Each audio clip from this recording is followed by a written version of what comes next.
अस्सलाम वालेकुम एवरीवन, कैसे हैं आप सब। वेलकम है आपका मेरी छोटी सी दुनिया में। सबसे पहले तो आप सबको रमज़ान मुबारक, क्योंकि मैंने कितने दिन से वीडियो नहीं बनाई। तो ये मैं वीडियो स्टार्ट कर रही हूँ अपनी सहरी के रूटीन से। सहरी में अज़ान यहाँ पे होती है 5:13, 5:12, 5:11।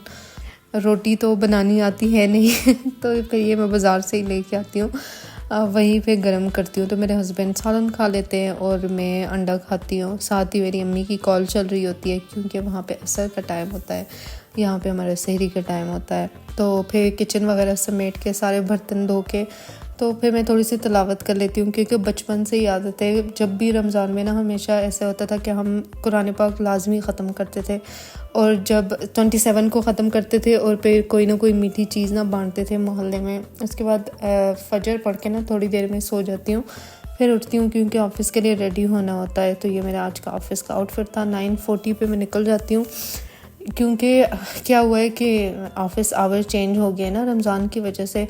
मुझे 10 to 3 करना होता है, बट मेरे हस्बैंड को 9 करना होता है। वो 9 to 2 o'clock या 2:30 करते हैं। तो फिर इस वजह से मैंने कार लिफ्ट लगाई है। दूसरा ये कि हमारी ना जो पुराना ऑफ़िस था वहाँ पे कंस्ट्रक्शन चल रही है, तो उन्होंने हमें ना न्यू लोकेशन पे मूव कर दिया है, जो कि है स्टूडियो सिटी में। स्टूडियो सिटी ना शुक्र है हमसे थोड़ी नज़दीक है, तो इसलिए कार लिफ्ट भी ना आसानी से मिल गई थी। तो फिर 9:40, 9:45 तक मैं निकल जाती हूँ। 15-16 मिनट में 10 o'clock में पहुँच जाती हूँ वहाँ पे। तो ये शुक्र है कि आसानी से मुझे कार लिफ्ट मिल गई थी।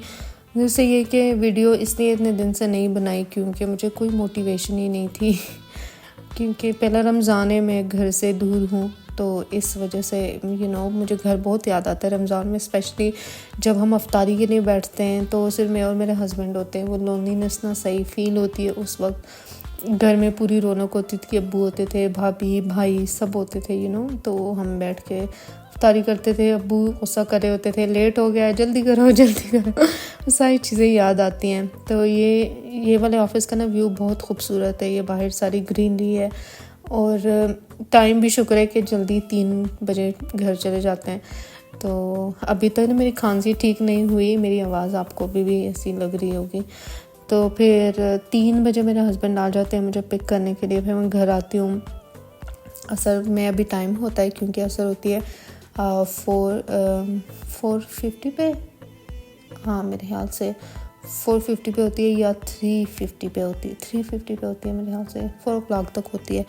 तो फिर टाइम होता है, फिर मैं थोड़ी देर सो जाती हूँ, फिर उठती हूँ। आज ना क्या हुआ, सुबह ना जो ड्राइवर जो आते हैं पिक करने के लिए, वो अपनी फैमिली के साथ ना बात कर रहे थे। तो वो उनकी वाइफ या सिस्टर जो भी थी, उनसे पूछ रही थी कि फिर आप अफ्तारी में क्या करते हो ना। तो वो कह रहे थे कि हम बाहर से ना मटन पुलाव ले लेते हैं। तो मेरा इतना दिल किया पुलाव खाने का मैं घर आई, मैंने कहा आज मैं पुलाव बनाऊंगी। तो मटन तो खैर उसमें टाइम लग जाएगा, तो फिर मैंने चिकन में बनाया। ये मैंने साथ ही पकौड़ों के लिए चीज़ें सारी काट ली थी, और साथ साथ ही मैंने पुलाव रख दिया था। मैं जितनी भी कोशिश कर लूँ ना कि कम बनाऊंगी, फिर भी मेरे ना ज़्यादा हो जाता है खाना। आदत नहीं है कम बनाने की। आज भी मैंने हाफ़ चिकन वापस रख दिया था फ्रीज़र में। हाफ़ चिकन मैंने निकाला था, और उसमें सिर्फ 1.5 मैंने हाथ से कप राइस डाले थे। फिर भी ये ज़्यादा हो जाएंगे, क्योंकि हमसे कुछ खाया नहीं जाता अफ्तारी के बाद। बिल्कुल ही हिम्मत नहीं होती खाना खाने की भी। तो साथ मैंने मैंगो लस्सी बना ली थी। इस तरह चलता है, कभी मैं मिल्क शेक बना लेती हूँ, कभी मैंगो लस्सी होती है, कभी लेमनेड बना लेती हूँ। डिफरेंट के इंसान बोर ना हो फिर खाया भी नहीं जाता कुछ। तो खजूरें निकाल रही थी बॉक्स उल्टा रखा हुआ था, खुल ही नहीं रहा था पहले तो मुझसे खजूरें में फिर आलमंड डाल देती हूँ, और आलमंड के साथ क्रीम डाल देती हूँ। क्रीम की भी एक स्टोरी है। जब भी मैं अपने हस्बैंड के साथ स्टोर नहीं जाती, तो वो ऐसे ही गलत कुछ ना कुछ उठा के ले आते हैं। फिर हमारा झगड़ा चलता रहता है कि आप बात नहीं सुनते यार, ये नहीं लेके आते, वो नहीं लेके आते। मैंने उनसे बोला था कि थिक वाली ना क्रीम लेके आना खजूरों के लिए, तो वो ये व्हिपिंग क्रीम ले आए। तो अब ये उसमें डालो तो वो दूसरे साइड से निकल जाता है। इतना वाटरी है ये वाला, क्योंकि ये तो व्हिपिंग क्रीम होती है, इसको थिक करना पड़ता है व्हिप करके। तो ये देखिए ये इतनी वाटरी है, बट भी मैं यूज़ कर रही हूँ क्योंकि और कोई ऑप्शन नहीं है फिर वो कहते हैं कि खुद जाया करो, खुद लेके आया करो। अब मैं छोटी छोटी चीज़ों के लिए थोड़ी रोज़ स्टोर जा सकती हूँ। तो खैर ऐसे चलता रहता है हमारा। तो पहले ना मैं पकोड़े इस तरह बनाती थी कि सारी चीज़ें कट के करके ना उसमें ही बेसन मिला के और मसाले डाल के तो वो घोल सा बना लेती थी। बट मेरी भाभी ना इस तरह बनाती हैं, वो पहले सारी चीज़ें अलग से काट लेती हैं, फिर बेसन इस तरह से बना के ना फिर थोड़े थोड़े ना मिक्स करके तो बनाती रहती हैं। मेरे तो पकोड़े थोड़े से हैं तो इस वजह से मैं सारी चीज़ें एक साथ डाल रही हूँ, बट वो जब ज़्यादा मकदार में हो ना तो वो साथ साथ मिक्स करती हैं और फिर इस तरह से ना बहुत अच्छे और मज़े के बनते हैं। आप लोग भी ट्राई करना इस तरह से बना के ना, तो फिर बताना मुझे कैसे बने थे। तो एक बस थोड़े से पकोड़े होते हैं क्योंकि ना अफ्तारी खा लो, पता नहीं फिर बाद में खाना बिल्कुल खाया ही नहीं जाता। इतने दिन से तो हमने खाना खाया ही नहीं है, बट आज मेरा पुलाव खाने को दिल कर रहा था तो मैंने बना लिया।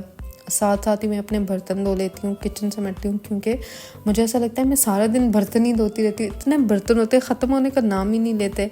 टेबल पे चीज़ें रखने में मेरी हस्बैंड हेल्प कर देते हैं, शुक्र है इतना कर लेते हैं। तो फिर बस बैठ के हम लोग अफ्तारी करते हैं। उसके बाद ये देखें फिर मैं बर्तन धो रही हूँ, बर्तन मेरे ख़त्म ही नहीं होते और ऐसा लगता है सारे दिन आप बर्तन ही धोते हो। फिर थोड़ा हमने चावल खाए, चाट बनाई थी, चना चाट मैंने कल बनाई थी तो वही हमने आज यूज़ की, तो उसके साथ हमने थोड़े थोड़े चावल खाए। और ये बाकी फिर कंटेनर में, फ्रिज में जगह भी नहीं होती, रोज़ इसी तरह खाने बचते रहते हैं और फ्रिज में पड़े रहते हैं। फिर तो आज का व्लॉग इतना ही था। दुआओं में याद रखिए आप लोग। इंशाल्लाह नेक्स्ट वीडियो में आपसे मिलती हूँ। अल्लाह हाफ़िज़।